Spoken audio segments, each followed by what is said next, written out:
अगर इसी तरह आप पंकज पांड्या जी का डांस देखना चाहते हैं तो पंकज पांड्या ऑफिशियल चैनल को अभी सब्सक्राइब करें और साथ में बेल आइकन दबाना ना भूलें। अरे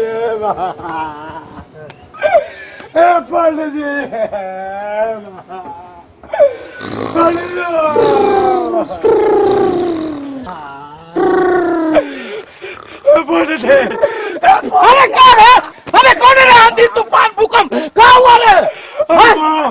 बोलो दूर से कहा जानी बम बदले होगा था।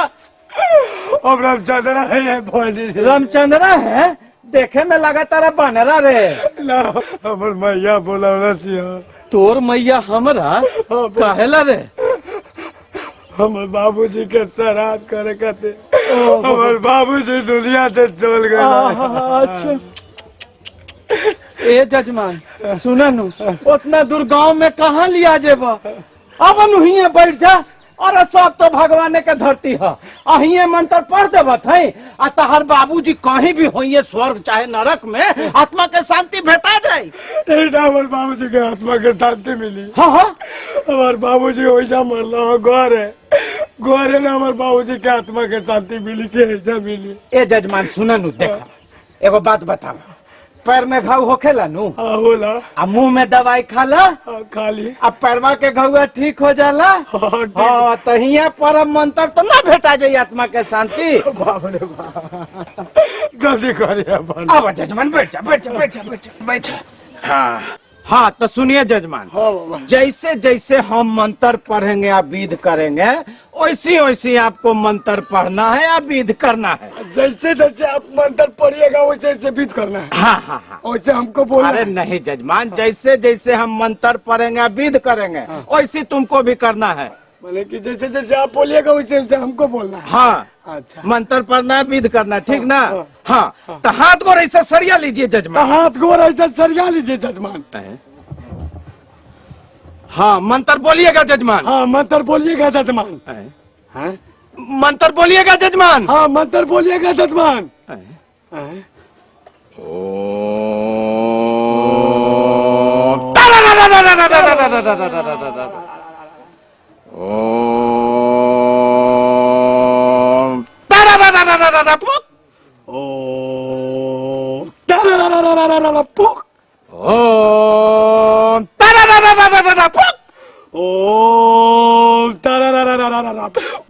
हाँ सुनिए जजमान। हाँ सुनिए जजमान। ये फूल ले लीजिए हाथ में। हाँ ये फूल ले लीजिए हाथ में। हम ले ले अरे जजमान आपके पिताजी मरे हैं श्राद्ध ना आप कराने आए हैं। हाँ जजमान आपके पिताजी मरे हैं श्राद्ध कराने आए हैं। मेरे पिताजी मरे हैं। मेरे पिताजी मरे हैं। अरे आप ही ने श्राद्ध कराने आए हैं। अरे आप ही ने श्राद्ध कराने हम श्राद्ध कराने आए हैं। हम श्राद्ध कराने आए हैं। अरे मजाक छोड़िए जजमान बात सुनिए। छोड़िए जजमान बात सुनिए। सुनिए ई बीत पर 100 रुपया यहाँ रखिए। ई बीत पे 100 रुपया यहाँ रखिए। हम रखे। अरे जजमान आप अपने पिताजी का श्राद्ध कराने आए हैं हम पंडित जी ने हैं। अरे हम जजमान आप अपने पिताजी का श्राद्ध करा लेना है हम पंडित जी ने हैं। मुँह देखा है ना मेरा मुँह देखा रहे ना मैं। अरे तू पंडित जी है। अरे हाँ तू पंडित जी हम तो ही पंडित जी है। देखिए जजमान मजाक बहुत। देखिए जजमान मजाक बहुत। और होश में आइए जजमान। होश में आइए जजमान। आज तोरा काल मंडराए थे जजमान। काल मंडराए था बेटा। अरे पंडित जी के बेटा का था। पंडित जी के बेटा कोई था। कैसा जजमान से पाला पड़ल है। कैसा जजमान से पाला पड़ल है। सुनिए जजमान सुनिए हल्का दिमाग के भारी जजमान से पाला। अरे आप अपने पिताजी का श्राद्ध कराने आए। बल आप अपने पिताजी का श्राद्ध हम कराने आए। अरे बाप रे। सुनिए जजमान सुनिए मजाक बहुत हुआ। सुनिए जजमान। अरे सुनिए जजमान। अरे सुनिए जजमान। कहाँ से जजमान। धीरे धीरे चेट में हाथ डाल रहे हैं जजमान। धीरे धीरे चेट में हाथ डाल रहे हैं जजमान। 100 टकिया पकड़े हुए हैं जजमान। 100 टकिया पकड़े हुए हैं जजमान। अच्छा बेटा। अच्छा बेटा। अरे अरे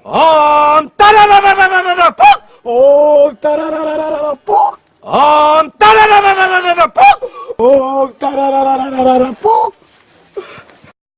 हाय! अरे चला, अरे कहाँ गया रे साला कहीं के। ऐसा जजमान से पाला पड़ा है कि साला पंडित जी के श्राद्ध करके चल दिया।